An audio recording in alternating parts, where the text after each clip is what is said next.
अस्सलाम वालेकुम, आप देख रहे हैं GTV न्यूज़ और मैं हूं शाइस्ता इकबाल और मैं हूं ज़ारा शफी। हेडलाइंस आपने मुलाहिज़ा की। बुलेटिन के आगाज़ में सबसे पहले आपको बताएंगे वफाकी हुकूमत ने धमकी आमेज़ ख़त को पब्लिक करने का फैसला कर लिया है। वज़ीर इत्तलात फवाद चौधरी ने कहा है कि आलमी साजिश के खिलाफ कमीशन तश्कील दे दिया है। कमीशन देखेगा इस लेटर में रजीम चेंज की धमकी मौजूद है या नहीं। वफाकी हुकूमत की जानिब से lieutenant general retired Tariq Khan को कमीशन का सरबराह मुकर्रर किया गया था, मगर lieutenant general retired Tariq Khan ने तहकीकाती कमीशन की सरबराही से मुआज़रत कर ली। Lieutenant general retired Tariq Khan ने ज़ाती वजूहात की बिना पर हुकूमत से मुआज़रत की।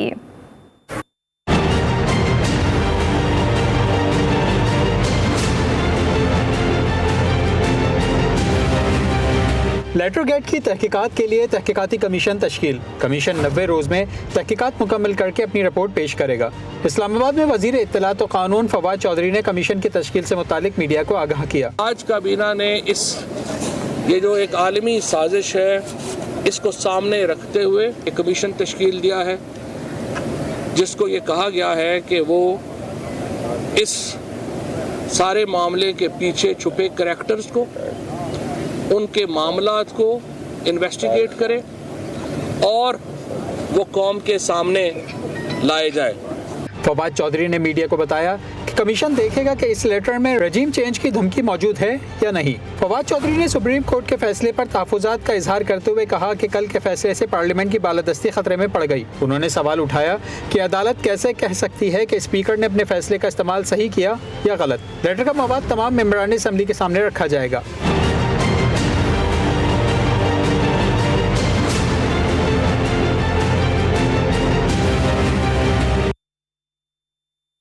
धमकी आमेज मुरासले के लिए मुजव्वज़ा तहकीकात कमीशन के लिए नामजद lieutenant general retired Tariq Khan ने कमीशन की सरबराही से मुआज़रत कर ली।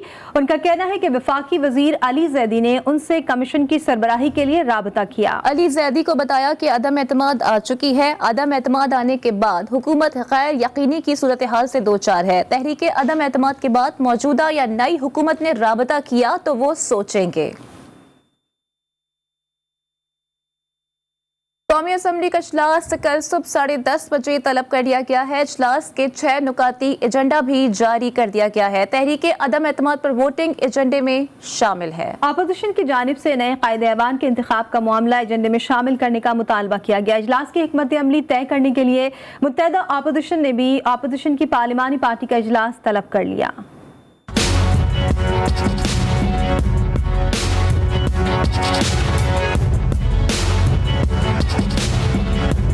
कौमी असम्बली के 9 अप्रैल के इजलास का एजेंडा जारी कर दिया गया। इजलास की तलबी के लिए सुप्रीम कोर्ट के फैसले की मुसद्दिका नकूल कौमी असम्बली सेक्रेटेरिएट को मौसूल। इजलास 9 अप्रैल बरोज हफ्ता सुबह 10:30 बजे होगा। कौमी असम्बली के 6 रुकाती एजेंडे में तहरीक अदम एतमाद की करारदाद चौथे नंबर पर है। एजेंडे में वक्फा सवालात और 2 तवज्जो दिलाओ नोटिस भी शामिल है, जबकि नुक्ता एतराज को भी एजेंडे में शामिल किया गया है।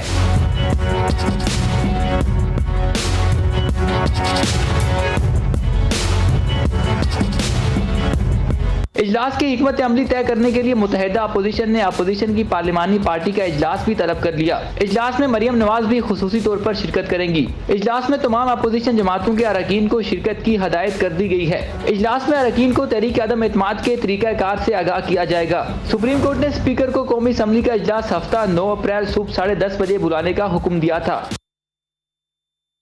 तहरीक इंसाफ की पार्लिमानी पार्टी के इजलास में कौमी असम्बली के इजलास के लिए हुकूमती हिकमत अमली बना ली गई। हुकूमत ने कल ऐवान में अपोजिशन अरकान को थकाने का फैसला कर लिया। जराये के मुताबिक तहरीक इंसाफ के अरकान कल लंबी तकारीर करेंगे। हुकूमत ने कल कौमी असम्बली का इजलास रात तक चलाने का फैसला किया है। कौमी असम्बली इजलास में अरकान को खुलकर बोलने का मौका दिया जाएगा।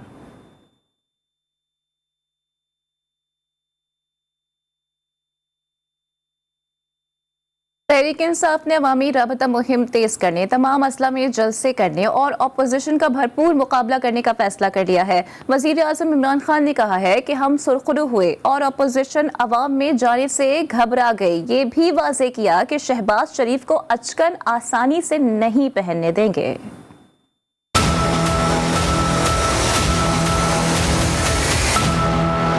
वज़ीर-ए-आज़म इमरान खान की ज़ेर सदारत पार्लिमानी पार्टी का इजलास हुआ, जिसमें 98 अरकान कौमी असम्बली ने शिरकत की। इत्तेहादियों में से कोई भी शरीक न हुआ। PTI अरकान ने वज़ीर-ए-आज़म के फैसलों पर इत्मीनान का इजहार किया और कहा कि वज़ीर-ए-आज़म जो हुक्म करेंगे हम आपके साथ हैं। अरकान पार्लियामेंट ने वज़ीर-ए-आज़म से मौजूदा सूरत हाल में ऑप्शन पर सवालात किए, जिस पर इमरान खान ने कहा शहबाज शरीफ अचकन नहीं पहन सकेंगे, हम कहीं नहीं जा रहे, आप देखते जाएं। इस्तीफा देने का मतलब साजिश कामयाब बनाने के मुताबिक होगा। मैं किसी सूरत हुकूमत गिराने की साजिश कामयाब नहीं होने दूंगा।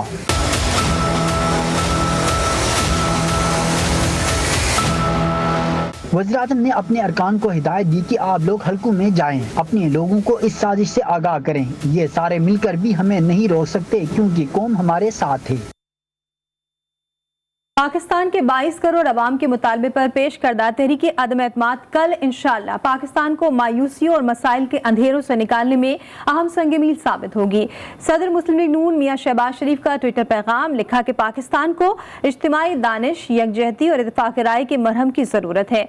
हम एक कौम बनकर मसाइल के तूफानों का जोर तोड़ेंगे। शहबाज शरीफ ने मजीद कहा, मईशत को दुरुस्त समत इस्तवार करके महंगाई के सताए अवाम की दादरसी करनी है।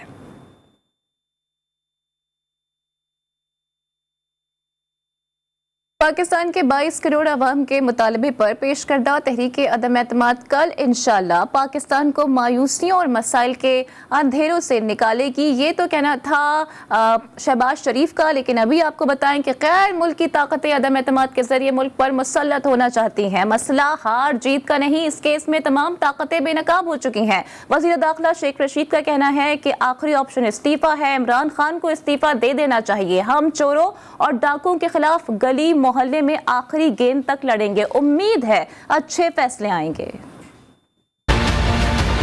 मैं तो इमरान खान साहब को कल कह चुका हूँ, अभी भी कहूँगा कि आखिरी ऑप्शन हमारे पास ये है कि हम इस्तीफे दे दें। गैर मुल्की ताकतें जो पाकिस्तान में अपनी सोचों को मुसल्लत करना चाहती हैं और आज़ादी को सलब करना चाहती हैं, घड़ी दो घड़ी की जीत या हार का मसला नहीं है। असल मसला ये है कि हर कोई इस केस में एक्सपोज हो गया है। मैं 3 महीने पहले कहता था इस्तीफे दे दो, मुझे पता था कि मसले क्या है। कौम को बताना चाहिए कि इनके असल चेहरे क्या हैं। ये किराए के टट्टू हैं, ये वो गैर साम्राज्यी सुंडियां हैं जो इस मुल्क की आज़ाद खारजा पॉलिसी को खाएंगी। तमाम पाकिस्तान में अगर कोई ये समझ रहा है कि कौम को समझ नहीं आई कि क्या हुआ है और कैसे हुआ है और किस तरह हुआ है और किसने किया है, कौम को सब कुछ समझ है।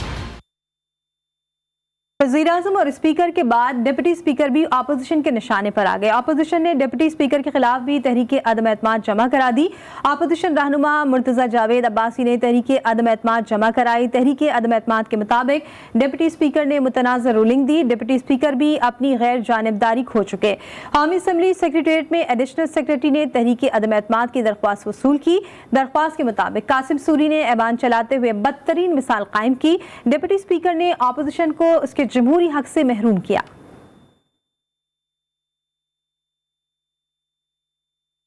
और अभी आपको बताएं कि वज़ीर आला KPK महमूद खान के खिलाफ भी तहरीक अदम एतमाद जमा करा दी गई है। तहरीक अदम एतमाद सूबाई असम्बली के सेक्रेटरी के पास जमा कराई गई है। तहरीक अदम एतमाद BAP, ANP, JUI, नून लीग और पीपल्स पार्टी के अरकान ने जमा कराई है। तहरीक अदम एतमाद पर 20 से ज़ायद अरकान असम्बली के दस्तखत भी मौजूद हैं।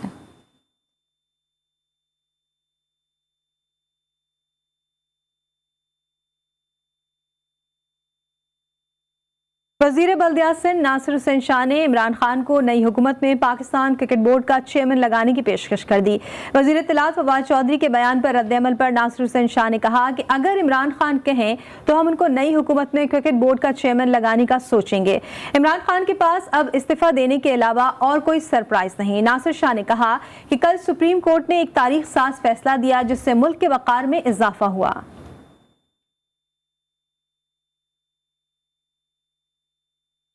और मुल्क के मुख्तलिफ शहरों में सुप्रीम कोर्ट के फैसले पर मुत्तहिदा अपोजिशन की जानिब से यौम तशक्कुर मनाया गया। मुख्तलिफ शहरों से निकाली गई रैलियों में अपोजिशन जमातों के कारकुनान की भी बड़ी तादाद शरीक थी।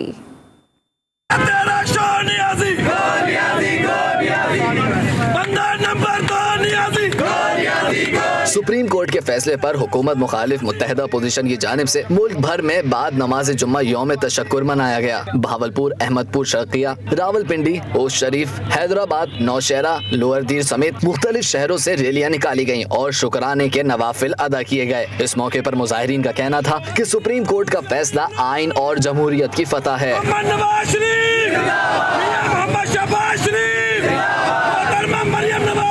सुप्रीम कोर्ट के फैसले पर मुल्क भर में मुत्तहिदा अपोजिशन की जानिब से निकाली गई रैलियों के शुरका ने सुप्रीम कोर्ट के हक और इमरान नियाजी के खिलाफ नारे लगाए।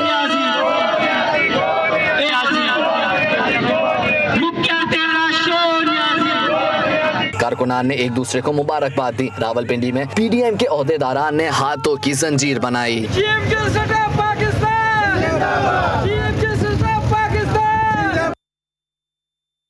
वज़ीर-ए-आज़म इमरान खान ने कहा है कि सीधा रास्ता कभी आसान नहीं बल्कि मुश्किल होता है। जिस मकसद के लिए पाकिस्तान बना था, इस मकसद को हासिल के बगैर हम कौम नहीं बन सकते। सरकारी TV को दिए गए इंटरव्यू में वज़ीर-ए-आज़म इमरान खान ने कहा कि मैंने ज़िंदगी में जो अहदाफ मुकर्रर किए वो हासिल किए। खुददार कौमें दूसरों के आगे झुकती नहीं हैं। रास्ता आसान रास्ता नहीं है, मुश्किल रास्ता है कि असल में सीधा रास्ता हमारी बेहतरी के लिए, और जिस रास्ते को हम ग्लैमरस और अट्रैक्टिव समझते हैं वो असल में हमारी बर्बादी का रास्ता है। जिस मकसद के लिए पाकिस्तान बना था उस मकसद के ऊपर हम वापस नहीं आएंगे तो कभी भी हम कौम नहीं बन सकते।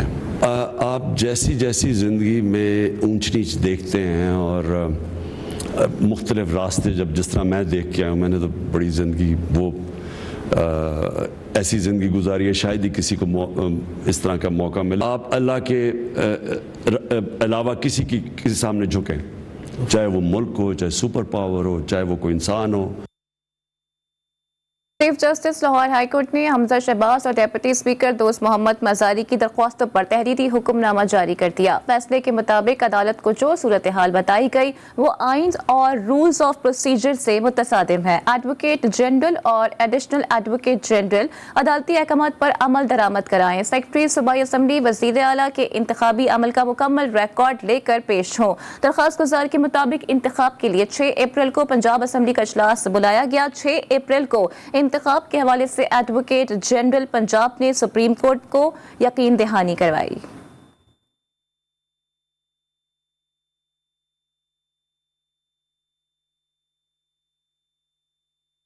पंजाब असम्बली को ताले लगाकर क्या हो रहा है, नए इंकशाफात सामने आने लगे। ज़राए के मुताबिक पंजाब असम्बली सेक्रेटेरिएट से अहम फाइलें और रिकॉर्ड गायब करने का अमल शुरू हो गया है। रिकॉर्ड से छेड़छाड़ करने के लिए डिप्टी स्पीकर और अरकान असम्बली के दाखिले पर पाबंदी लगा दी गई है। इसी हवाले से मजीद बात कर लेते हैं ब्यूरो चीफ लाहौर अब्बास नकवी से। अब्बास, आपके पास क्या डिटेल है, क्या इंकशाफात हो रहे हैं ये? जी बिल्कुल, पंजाब असम्बली को ताले लगाकर के हवाले से नए इंकशाफात जो है वो सामने आ रहे हैं और ज़राए का ये कहना है कि पंजाब असम्बली सेक्रेटरीट के हवाले से अहम रिकॉर्ड जो है उसको तल्फ करना जो है उसका शुरू कर दिया गया है, जबकि इसके साथ साथ अहम फाइलें और रिकॉर्ड जो है उसको गायब करने का अमल भी शुरू हो चुका है। और इसके अलावा पंजाब असम्बली की जो नई इमारत तामीर की गई थी उसका रिकॉर्ड भी जो है वो जो नए मुलाजिम हैं उनके जो रिकॉर्ड है, उनकी जो वहाँ पर उनको तैनात किया गया था उसके हवाले से भी रिकॉर्ड को दूसरे नामालूम मुकाम पर मुंतकिल किया जा रहा है। इसके अलावा ज़राए का ये भी कहना है कि कई अहम फाइलों और दस्तावेजात पर जालसाजी है वो भी की जा रही है और अहम शख्सियत के हुक्म पर ये तमाम मामला जो है किए जा रहे हैं। ठीक है अब्बास, ये भी बताइएगा खातून अव्वल की दोस्त फराह खान के बारे में मजीद इंकशाफात सामने आए हैं, इस हवाले से आपके पास क्या डिटेल्स हैं? जी बिल्कुल, महकमा एक्साइज पंजाब के मुताबिक फराह खान और उनके खावन के नाम जो है 19 गाड़ियां जो है वो रजिस्टर होकर सामने आई है। ये अहम इंकशाफ जो ये सामने आया है और इनमें 2 महंगी पोर्शे गाड़ियां भी शामिल हैं। ये जो फराह खान है इनके नाम जो है टोटल 12 गाड़ियां थी, जिनमें से 2 गाड़ियां पोर्शे महंगी 3 गाड़ियां के नाम थी, जबकि 7 गाड़ियां जो है वो उनके शौहर जो है एहसन जमील गुजर उनके नाम थी। और फराह खान ने पोर्शे गाड़ियां 2013 और 2015 में खरीदी थी और महकमा एक्साइज ने दोनों गाड़ियों पर 11,81,000 रजिस्ट्रेशन फीस जो है वसूल की थी। जबकि इसके साथ साथ फराह खान ने 2019 में भी पोर्शे कार जो है किराए का एक बुक करवाई थी, जिसकी कीमत जो है तकरीबन 3 करोड़ 60 लाख रुपए बनती है। और डिफेंस में फराह खान के नाम जो है घर भी है, जिसकी जो मालियत है वो तकरीबन 22 से 25 करोड़ रुपए बनती है। ठीक है, बहुत शुक्रिया अब्बास नकवी रिपोर्ट करने के लिए। इस्लामाबाद हाई कोर्ट ने बड़ा फैसला कर दिया है। अदालत ने पीका तरमीमी ऑर्डिनेंस को गैर आईनी करार दे दिया। पीका एक्ट में हत्या इज्जत के तहत सजा भी खिलाफ आइन करार दे दी गई। अदालत ने पीका कानून पर FIA के तहत इख्तियार से तजावुज पर इंक्वायरी का हुक्म देते हुए सेक्रेटरी दाखिला से FIA ऑफिसर्स के खिलाफ 30 रोज में इंक्वायरी रिपोर्ट तलब कर ली है।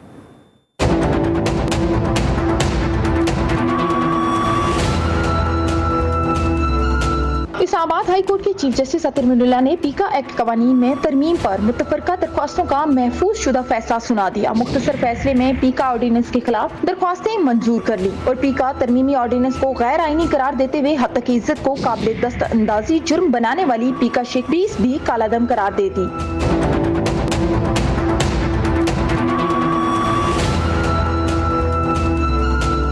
अदालत ने पीका कानून पर FIA के इख्तियार से तजावुज पर इंक्वायरी का हुक्म देते हुए कहा कि सेक्रेटरी दाखिला FIA ऑफिशियल्स के खिलाफ इंक्वायरी करके 30 दिन में रिपोर्ट जमा करवाएं। वफाकी हुकूमत से तवक्को है कि वो हत्या की इज्जत के कवानीन का जायजा लें।